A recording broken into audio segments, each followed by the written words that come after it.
వనస్థలిపురంలో RS brothers mega shopping mall Akkineni Naga Chaitanya మరియు Sobhita గార్లచే September 26న ఘన ప్రారంభం.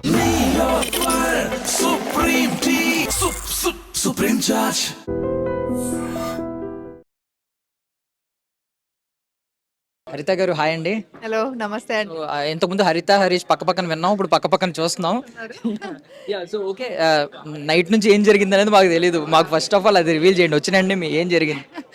టు బి ఫ్రాంక్లీ స్పీకింగ్, ఆయనకి బిర్యానీ అంటే చాలా ఇష్టం కాబట్టి I ordered one biryani and ఇద్దరం ఆయన నాకు తినిపిస్తూ ఇద్దరం కలిసి కూర్చొని తిన్నాము. And we saw the kind of page ఏదైతే ఆయన మొత్తం అన్ని రీల్స్ అవన్నీ చూసుకున్నాము. అండ్ చాలా ఈయన ఇంకా గట్టి గట్టిగా నవ్వుకున్నారు కూడా కొన్ని రీల్స్కి. ఇంకా నిజంగానే చాలా ఇట్ ఆల్మోస్ట్ ఆయన 11:30కి వచ్చారు. So it took almost morning 5 అయిపోయింది. మేము ఇంకా మొత్తం కంప్లీట్ చేసేసరికి ఇక అప్పుడు పడుకున్నాం వెళ్ళి. ఇంకా మాట్లాడుకుని కబుర్లు చెప్పుకుని అన్ని చేసుకుని ఇక ఇదిగో ఇప్పుడు లేచి మళ్ళీ ఇక్కడ మీ ముందున్నాం. మిస్సింగ్ ఫ్యాక్టర్ మీకంటే ఎక్కువ ఆయనగా ఉంటుంది, ఎందుకంటే మీరు చూస్తున్నారు డైలీ కాబట్టి. సో ఏంటి పాపం ఆయన లోపల నుండి కూడా చాలా ఇన్సెక్యూర్ ఫీలింగ్తో ఉన్నారు. హరిత ఎలా ఉంది, హరిత ఎలా ఉంది మాట్లాడితే ఇలాంటి స్టేట్మెంట్స్ వచ్చినప్పుడు, సంజయ్ నగర్ ఎప్పుడైనా కొంచెం బురద జల్లినప్పుడు ఇలాంటిప్పుడు సో ఏంటి వచ్చినట్టు ఆయన పాపం ఏమన్నా వ్యక్తపరిచారా ఆ ఇన్సెక్యూర్ ఫీలింగ్? ఇన్సెక్యూర్ ఫీలింగ్ వ్యక్తపరచడం కన్నా కూడా అడిగారు ఎట్లా అనిపించింది అప్పుడు, సిచ్యువేషన్ ఏంటి, నీకు ఎలా ఉన్నావు ఇక్కడ ఏంటి అనేది అడిగారు. సో నేను అదే చెప్పా యాక్చువల్గా. ఆబ్వియస్లీ నేను ఆ 2 days ఫోన్ టచ్ చేయలేదు, టీవీ కూడా పెట్టలేదు. అండ్ నాకు ఆబ్వియస్లీ హీట్ అయితే ఉండింది. And moreover father in లాకి సర్జరీ కూడా జరిగింది కాబట్టి జూలైలో, హార్ట్ రిలేటెడ్. సో అవన్నీ కొన్ని ఫ్యాక్టర్స్ ఉన్నాయి. వాళ్ళని కూడా కొంచెం టేక్ కేర్ చేస్తూ అన్ని కొంచెం చూసుకుంటూ ఏమి ఉండదులే, బికాస్ దిస్ ఈజ్ సంథింగ్. ఆయనకి చెప్పా ఇంతకుముందు కూడా ఏంటంటే అగ్ని పరీక్షలో ఆయన అన్నారు, if you don't want to give me a chance that fine but don't judge my character అని చెప్పేసి. బికాస్ ఈ పర్సన్కి అబౌవ్ ఏదైనా కానీ character is the first thing and he don't want to lose that. So ఒకళ్ళు ఇలా వెళ్తూ ఒక ఎలిగేషన్ వేసేస్తాను నేను, నోరే కదా అని చెప్పి నువ్వు దులిపేసుకోవాలంటే no, because that is not his personality. లోపలైనా సరే అదే చూసాం, బయట అయినా సరే అదే ఉంటుంది డెఫినెట్గా. సో అందుకని అనమాట. సో ఆబ్వియస్లీ అడిగారు, సో చెప్పాను ఉన్నది ఉన్నట్టు ఏంటంటే ఇలా ఉంటుంది. సో ఆబ్వియస్లీ అది ఒక, బట్ అంత ఇంటి మీదకి ఎవరన్నా వచ్చి మాట్లాడే వాళ్ళు అంత లేదు. కానీ ఇంకంతా ఇదే మీమర్స్ వీళ్ళే అంతా కూడా కామెంట్స్లో వీళ్ళు అట్లా మాట్లాడటం.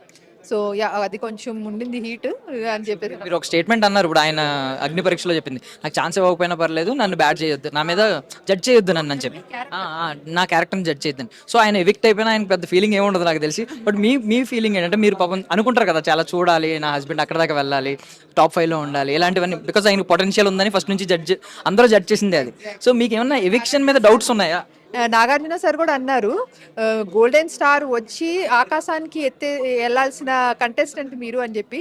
నేను అదే ఫీల్ అవుతా, బికాజ్ ఈయన నన్ను యాక్చువల్లీ నేను ఎప్పుడైతే ఆడిషన్కి ఇచ్చారో, సెకండ్ జూమ్ కాల్ జరిగిందో, జీడీ రౌండ్ ఇదంతా జరుగుతుంది, ఒక బజ్ లాంటిది క్రియేట్ అవుతుంది, మాస్ మ్యాన్. ఈయన అప్పుడే అడిగారు నన్ను, యాక్చువల్గా నీకు ఎట్లా అనిపిస్తుంది? ఆబ్వియస్లీ ఒక కైండ్ ఆఫ్ చిన్న సైజ్ అంటారు కదా సెలబ్రిటీ లాగా, సో కైండ్ ఆఫ్ అనిపిస్తుంది కదా. అందరూ సెలబ్రిటీ కన్నా కూడా మన గురించి ప్రేస్ చేస్తున్నప్పుడు, మన కాన్సెప్ట్ కానీ మన క్రియేటివిటీ నచ్చినప్పుడు, వాళ్ళు థాట్స్ షేర్ చేసుకున్నప్పుడు అప్పుడే అడిగారు. But I was very neutral by that time it self. అంటే ఓకే, ఒక జర్నీ నడుస్తుంది, బట్ అంటే ఎక్కువగా ఎక్సైట్ అయిపోలేదు, ఎక్కడో లోపల వావ్ అనే ఫీలింగ్ ఉంది. కానీ బట్ అది నడుస్తుంది డెఫినెట్లీ. దీన్ని బట్టి ఒక్కొక్క మెట్టు వేసుకుంటూ వెళ్ళాలి. ఎండ్ రిజల్ట్ ఇదే కావాలని ఏ రోజు ఫిక్స్ అవ్వలేదు యాక్చువల్గా.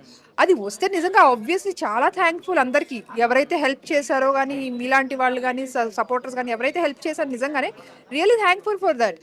ఆబ్వియస్లీ వెళ్ళాలని కూడా అనుకున్నాం అక్కడ వరకు, బట్ ఓకే కుదరలేదని అంటే okay, let's just continue the journey చేస్తూ ఎంజాయ్ చేద్దాంలే అనేసి ఉన్నాం అనమాట. డౌట్స్ ఏమైనా ఉన్నాయి ఎవిక్షన్ మీద? బికాజ్ ఏంటంటే కొంతమంది ఏమీ ఆడని వాళ్ళు కూడా సర్వైవ్ అవుతూ వస్తున్నారు. డౌట్స్ నాకు ఎప్పుడు వచ్చిందంటే, నా ఇన్స్టాగ్రామ్ నిండిపోయింది కామెంట్స్తో, unfair elimination. And moreover చెప్పాను కదా, ఈ షో అనేది personality show, you need to contribute something to the show. ఇప్పుడు సంజన, నేను అసలు నోబడీ ఎక్స్పెక్టెడ్ యాక్చువల్ సంజన గారిని, బట్ తను ఒక్క సింపుల్ థింగ్ చేసినందుకు సో షో అసలు ఎలా లేసింది అనేది అందరం చూసాం. సో ఈ నోయింగ్లీ అన్నోయింగ్లీ తను ఒక కాంటెంట్ అనేది క్రియేట్ చేసేసింది అక్కడ. So he is also that capable of person. So obviously నడుస్తుంది అన్నప్పుడు ఆబ్వియస్లీ నేనైతే అదే అనుకున్నాను. డెఫినెట్లీ షోకి కావాల్సినంత కంటెంట్ అయితే ఇస్తారు డెఫినెట్గా, బట్ అండ్ కంటెంట్ కన్నా కూడా కాంట్రిబ్యూషన్ కనిపిస్తూనే ఉంటుంది అయింది. ఎందుకంటే 24/7లో కూడా మోస్ట్లీ ఎక్కడ చూసినా కూడా కెమెరా ఆయన మీద అట్లా ఫోకస్ చేసి వదిలేసేవాళ్ళు అనమాట. సో కనిపిస్తూ ఉండేవాళ్ళు, నేను ఇంకా కంటిన్యూగా అలా చూస్తూ ఉండేదాన్ని. సో ఇలాంటి టైంలో నేను అనుకోలేదు డెఫినెట్గా ఎవిక్ట్ అవుతారని చెప్పేసి. బట్ హీస్ బీన్ అంటే ఏదో కానీ నడుస్తుంది. ఆయన లాస్ట్ డే టాస్క్ కూడా ఆడలేకపోయారు యాక్చువల్గా. There is something which is happening in side, అంటే షో తరపు నుంచి కాదు, happening something for towards him. ఈయనకి ఏదో ఉంది లోపల. సో ఈయన బయటకు వస్తేనే తెలుస్తుందేమో మేబీ. సో అది ఎటు దారి తీస్తుందని కూడా నేను అనుకోలేదు యాక్చువల్గా. అంటే ఎవిక్షన్కి దారి తీస్తుందని నేను అనుకోలేదు. బట్ ఓకే, సమ్ ఏదో జరిగింది అని అంటే let's take it with the sportive spirit. Already Sanjana గారు ఇలాంటి కమెంట్స్ చేయడం చూసాం. అలాంటి టైంలో కూడా మన సాటర్డే ఎపిసోడ్లో మళ్ళీ ఆవిడని మాట్లాడే ఛాన్స్ ఇచ్చి కావాలని ఏం చెప్తామని అడిగారు. అది అన్ఫేర్ అని మీకు ఏమైనా అనిపించింది? ఇది కరెక్ట్ కాదు, ఆల్రెడీ ఒక బురద జల్లారు, అమ్మాయిని ఎలా చూస్తారు అని చెప్పి ఒకటి వేశారు. మళ్ళీ ఆవిడనే అడిగి ఏంటి బ్లాక్ స్టార్ ఇచ్చే ముందు మీకు గుర్తుందా, ఆవిడ మళ్ళీ ఆవిడ చాలా చెప్పారు. సో మీకు ఏమన్నా అది అనిపించిందా? నాగార్జున గారు కూడా ఎందుకు అలా ఇంటెన్షనల్లీ ఆవిడని ట్రిగర్ చేశారని?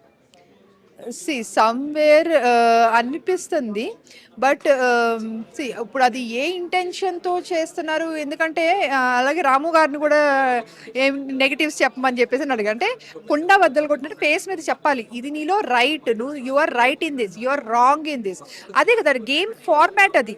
So what they are carrying, వాళ్ళ ట్రూ పర్సనాలిటీని బయట తీస్తానికి ఇవన్నీ sort of questions which makes the show more interesting to the people.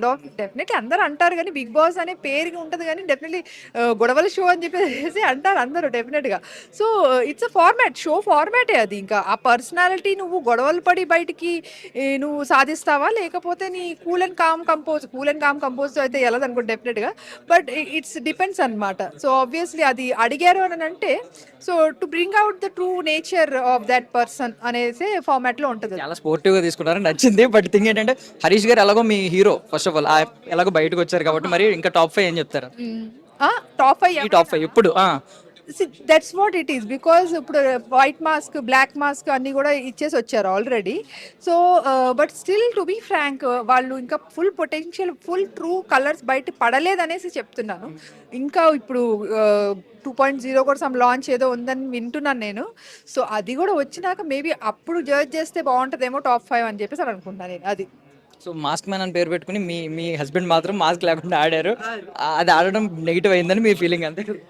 Negative అని నేను ఫీల్ అవ్వట్లా. సి నెగిటివ్ ఒకళ్ళు చెప్పినంత కొన్నాళ్ళు ఈవెన్ కొన్ని కోట్స్ కూడా ఉంటాయి మీకు తెలియనివి కాదు. ఫూలిష్ గా యాక్ట్ చేయాలి ఫూల్ ముందు, అప్పుడే మనం వాళ్ళని ట్రిక్ చేయగలుగుతాం అని. అది అక్కడ ప్లే చేయలేకపోయారేమో కదా. అదే అంటున్నాను కదా, రియాలిటీ షో అని ఫీల్ అయ్యారు ఈయన. He didn't feel it as a game show అనుకోలేదు ఆయన. రియాలిటీ షో అనుకున్నారు, రియల్ గా ఉన్నారు. సో ఆ రియాలిటీయే జనాలకి డైజెస్ట్ అవ్వలేదు. ఫైనల్ ఇప్పుడైతే పడి నవ్వారు అందరూ. పాప షోలో మాత్రం మీరు కోరుకున్నట్టు ఆయన ఎక్కువ ఓపెన్ అయ్యి ఆ సెన్స్ ఆఫ్ హ్యూమర్ యాంగిల్ చూపించలేము. అవును, అది నిన్న రాత్రి నుంచే నన్ను చూడంగానే ఆన్ అయిపోయింది. ఇక నేను ఉన్నంత వరకు అది అలా నడుస్తూనే ఉంటుంది. థ్యాంక్ యూ సో మచ్ అండి. మళ్ళీ ఒకవేళ ఛాన్స్ వస్తే definitely I encourage him to go. And ఆయన కూడా వెళ్ళాలనే ఉంది డెఫినెట్లీ వస్తే. నెక్స్ట్ సీజన్ మీరు వెళ్ళాలని కోరుకుంటున్నాం మేము. Thank you so much for your valuable. That much admirer of Bigg Boss. నేను సైలెంట్ గా కామ్ గా ఉండాలి, కామ్ గా పనులు చేసుకోవాలన్న టైప్ నేను. బట్ హరీష్ అంత వైరల్ అయ్యారు, హరిత కూడా అంతే వైరల్ అయ్యారు. మీరు కూడా ఈక్వల్ స్టార్ అయిపోయి. స్టార్ అయ్యాను కానీ మేబీ నేను అంత పర్సనాలిటీ క్యారీ చేయలేను నేను. థ్యాంక్ యూ సో మచ్ అండి. Thank you. And for more videos, Please subscribe to iDream. Please subscribe to iDream. Please subscribe iDream. And please subscribe to iDream. For more videos, subscribe to iDream. please like, share and subscribe to the channel. Congratulations, iDream. Subscribe to iDream. Subscribe to iDream. So subscribe to iDream Media. iDream ki iDream team andarki huge congratulations. Please subscribe iDream Media. Please subscribe to iDream. Subscribe iDream. Please subscribe to iDream. iDream అంటే నా కళల ఛానల్ను subscribe చేసుకున్న నోరు తిరుగుతలేదు. మీరైతే గంట గుర్తు కొట్టండి. For more such videos, please subscribe to iDream. Subscribe to iDream. Please subscribe to iDream. Please subscribe iDream Media. Please do subscribe to iDream. Please subscribe to iDream Media. For best entertainment and information, please subscribe iDream. And don't forget to subscribe to iDream.